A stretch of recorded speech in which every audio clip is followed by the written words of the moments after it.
Fight fam, what's going on? So we have an action-packed weekend of boxing. I already covered two of the main events on different cards this weekend.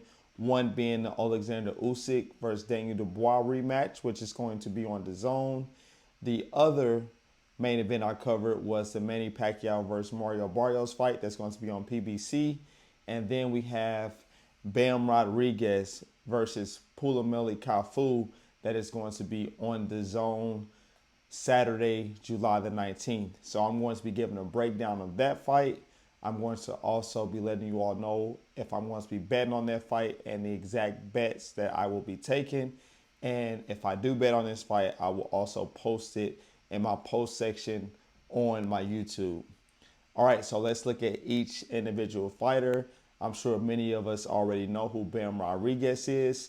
Many people might not know who Cafu is. He's a fighter out of South Africa, but he is battle tested. He recently had an epic match in Japan against Tanaka in which he won by split decision. He needed to get a knockdown earlier in the fight, and that's what actually propelled him to a decision when they went to the scorecards. All right, so first up, as always, let's look at each individual fighter's stats, and then we're going to break down each fighter, what they're good at, what weaknesses I see, if any, and then my prediction, and then where the money is going. All right, so for Jesse Bam Rodriguez, we know that he fights out of Robert Garcia's gym. He is one of the top pound for pound fighters in the world. He is 21-0. He's a huge favorite for this fight. But I've been seeing people saying that he might be on upset alert, which I definitely disagree with. He's from San Antonio, Texas. He is 25 years old, fights at 115 pounds, 5 feet 4 inches, and his reach is 67 inches. As for Cafu, he is 11-0 and he has 3 draws.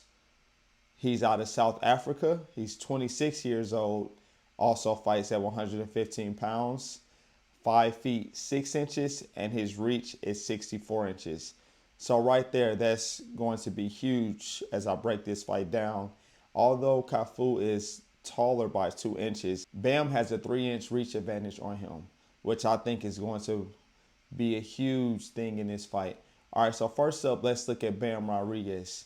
So Bam Rodriguez, he's a southpaw. He's known for his slick movement, constantly attacking the body, has a wicked uppercut, and he's been battle tested. He's fought stiff competition, and time again, he steps up to the plate for his competition. Over at Robert Garcia's gym, they have one of the best strength and conditioning coaches, Dr. Charles. So we know he's going to be in tremendous shape for this fight.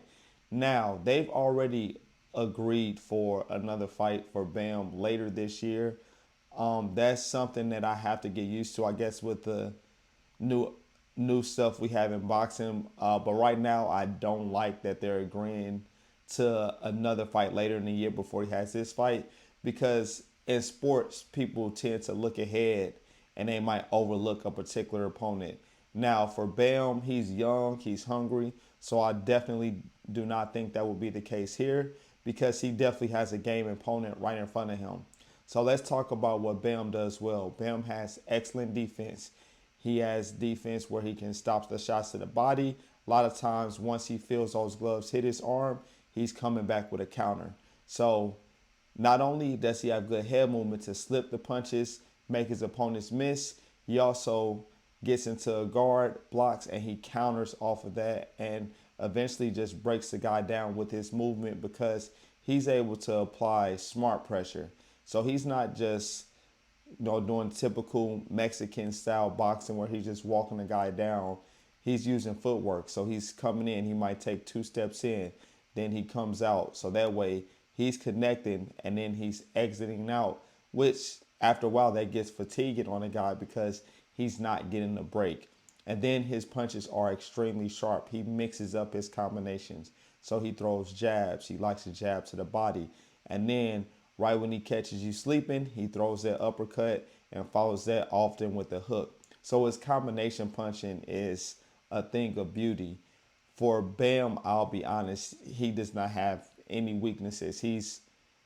a complete fighter. And, I've said in the past, I think if him and Inoue meet in the future, I think Bam would be the guy to beat Naiwa Inoue. That's going to be in a separate video. I know a lot of people want to agree with me there, but I am a huge Inoue fan. It's just that Bam checks all of the attributes that you want to see in that complete fighter. He has power, he has speed, he has footwork, his conditioning is on point, so he has no weaknesses. Now, on the other hand, let's look at Cafu. Cafu, I also consider him to be a complete fighter. He has a tremendous left hook that he's going to be looking to throw, especially off of a counter. What I will say is he does get wild with that left hook, and he'll do what people in the gaming community like to call spamming. So he might spam that hook, not just the left hook, but the left hook, the right hook, a couple times throughout the fight. I expect that because of the pressure from Bam, and he's going to be trying to catch Bam off a counter. Because with the power that Cafu has, all he has to do is land a couple good hooks, and he could catch you on a flash knockdown. Now, I don't think that he would just knock Bam out with one significant hook, but if Bam isn't careful, he can get dropped. But I haven't seen anything in the film study that I did on Bam that leads me to think that he's going to get caught by a hook.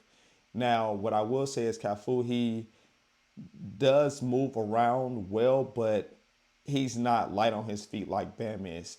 So they're going to get into a lot of exchanges. There's going to be action throughout this fight. And something that I did notice with Cafu is starting off in the fight, he's kind of downloading data, figuring out what his opponent does.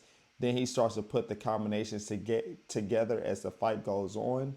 Whereas Bam immediately gets right to work. There's no downloading data or anything for him. He immediately gets to work. And then when Cafu fought Tanaka, I noticed later in the fight, he did begin to fade. His output decreased. And then in that last round, he barely made it to the bell. Granted, he won that fight by split decision, but he was exhausted. And I think that I can see this fight going to about round 8 or 9. And then that's going to catch up with Cafu, and he's going to start to feel winded because of the pressure applied by Bam. And then I think Bam is going to just begin to start punishing him. So my prediction for this fight officially, I have Bam Rodriguez winning by a knockout. I do think it'll be later in the fight. Like I said, it'll be after the 8th round. And I just think that early on, he's going to be, winning the rounds, using his footwork, not getting caught with anything crazy, and applying smart pressure. But he's also going to be, working the body of Cafu, because I did notice in that fight with Tanaka, the body language of Cafu completely changed when Tanaka started throwing those hooks to the body and throwing those uppercuts to his liver. His body language completely changed. And yeah, he stayed tight defensively, but you can tell it impacted him. And he started moving on that back foot a lot more during that fight. So Bam is known for his body punches. I think Bam is going to destroy his body, which is ultimately going to lead to him beginning to drop his hands because he's so worried about the body shots. And I think Bam is either going to catch him with the uppercut straight down to the solar plex as Cafu's trying to throw a hook, because he loves to throw that left hook. I can see Bam rolling that, throwing an uppercut, or Bam catching him off of a counter.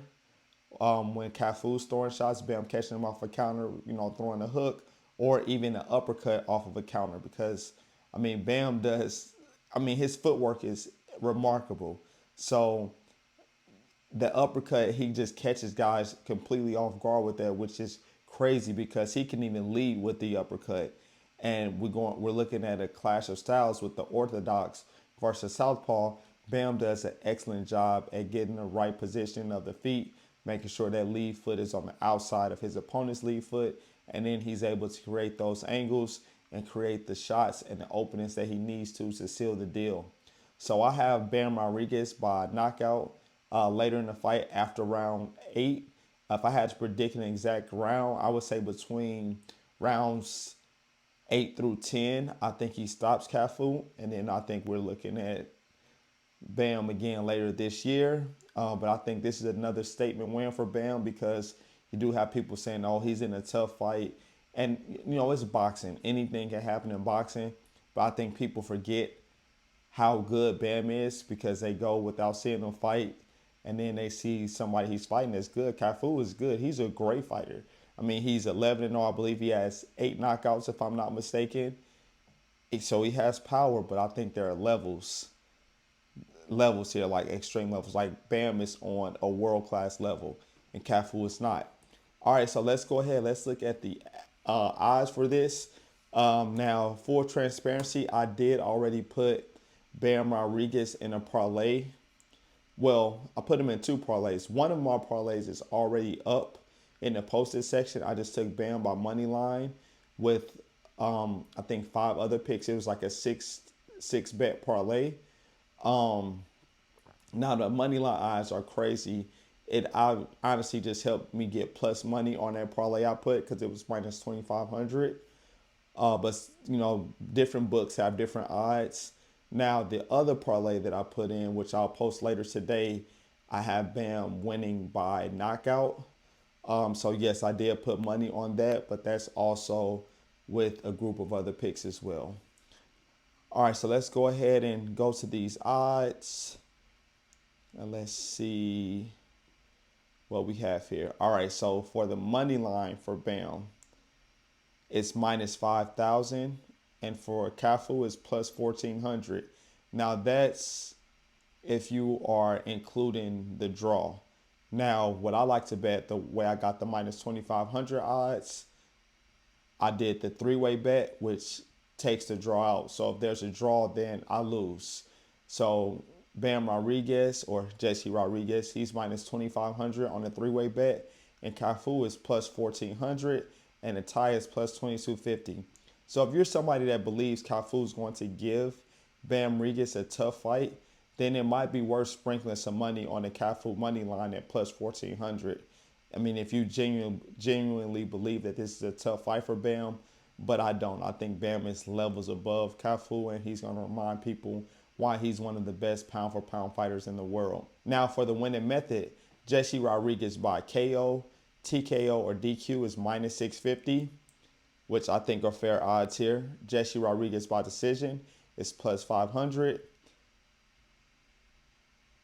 Phumelele Cafu by KO, TKO, or DQ is plus 2,000. Phumelele Cafu by decision is plus 4,000.